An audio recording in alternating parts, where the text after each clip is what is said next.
Newfoundland and Labrador has a new government and it has turned blue, meaning Tony Wakeham will move into the Premier's office at the Confederation building. It was an election night of tight races and seats flipping red and blue, but in the end the PC party won the necessary 21 of 40 seats to form a majority government. And at the party headquarters in Stephenville, that was a reason to celebrate. CBC's Terry Roberts reports. A political shakeup has occurred in Newfoundland and Labrador.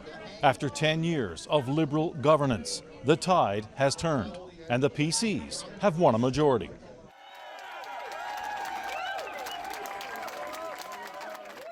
PC leader Tony Wakeham was greeted with thunderous applause Tuesday night as he entered this hotel ballroom in his home district of Stephenville, Port-au-Port. Using a basketball analogy, he said the PCs were counted out by the pundits and the pollsters, but the party did not quit. You know, I've spent over 30 years of my life coaching basketball. And in basketball, you learn that no stat is less important than to score at halftime. Well, it was only a couple of months ago, a whole lot of people were looking at the halftime score and thinking this election was over. Pollsters and pundits were saying it was going to be another Liberal majority. But we knew, all of us. Wakeham said his first priority is to build a better future for all Newfoundlanders and Labradorians. He recommitted to big investments in healthcare, tax relief, and public safety. And on the issue of the Churchill Falls MOU, he said this. I will demand a true independent review that will share its conclusions with the public.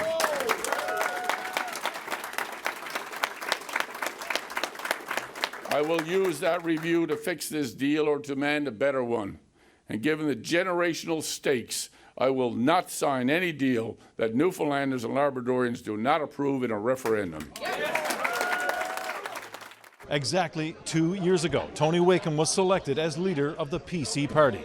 Tonight, he got a promotion, and he will become the 16th Premier of Newfoundland and Labrador. Terry Roberts, CBC News, Stephenville. Across the island, at the election night headquarters for the Liberals here in St. John's, the loss came unexpectedly for the party and its leader, John Hogan. While the Liberals were defeated by a popular vote margin of less than 1 point, they lost 6 of their seats. This is the first time they are not forming government in a decade. CBC's Heather Gillis has the details. The Liberals are disappointed with this outcome. It is not what the party expected to happen tonight. In fact, the Liberals wanted to return to the House of Assembly with a majority government. Instead, it's the Progressive Conservatives who will be heading into the legislature with 21 seats, just enough to form a majority government. Many here tonight thought that tally would actually be flipped more in favor of the Liberals and the PCs rather than the Liberal Party actually losing the seats that they did tonight.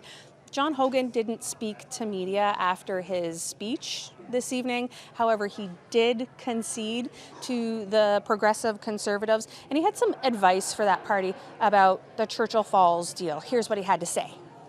And on an important note, I urge you to stay the course on Churchill Falls. It is the best opportunity to secure our province's future.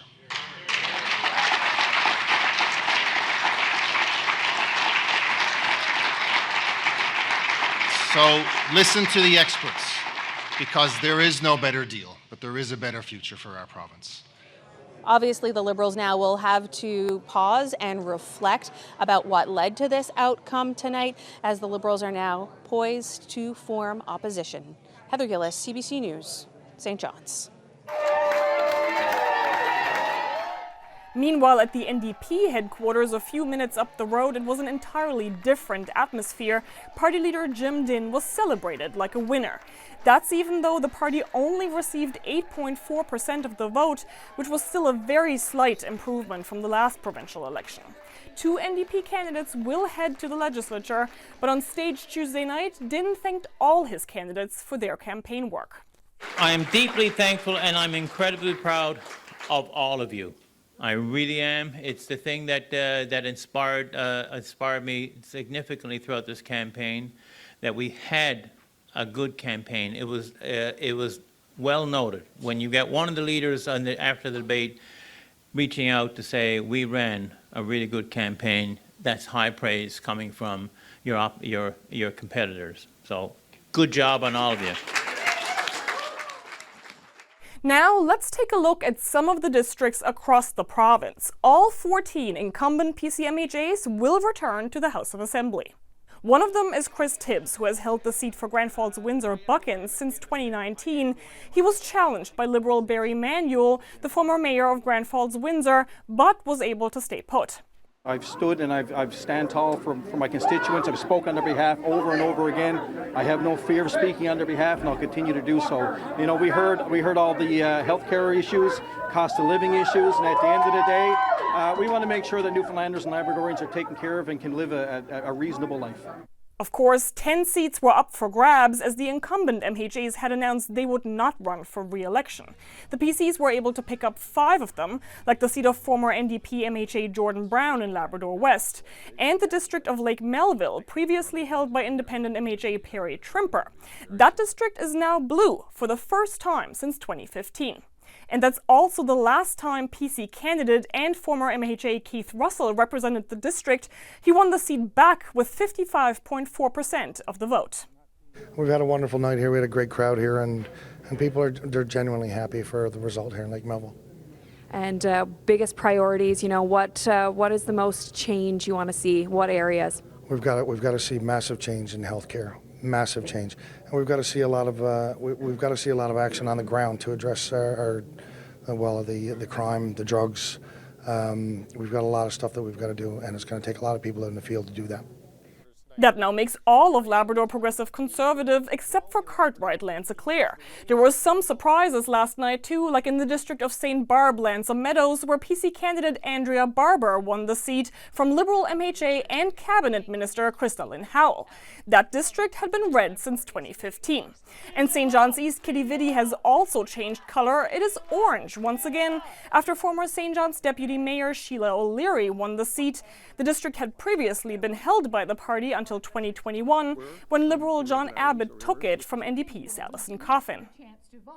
This election saw an overall voter turnout of 52.7%, just over 1 percentage point higher than the 2021 COVID election. As for Tony Wakeham, he still needs to be sworn in along with his cabinet, but it's safe to say that when the House of Assembly does return, it will look very different from the past 10 years. Henrike Wilhelm, CBC News, St. John's.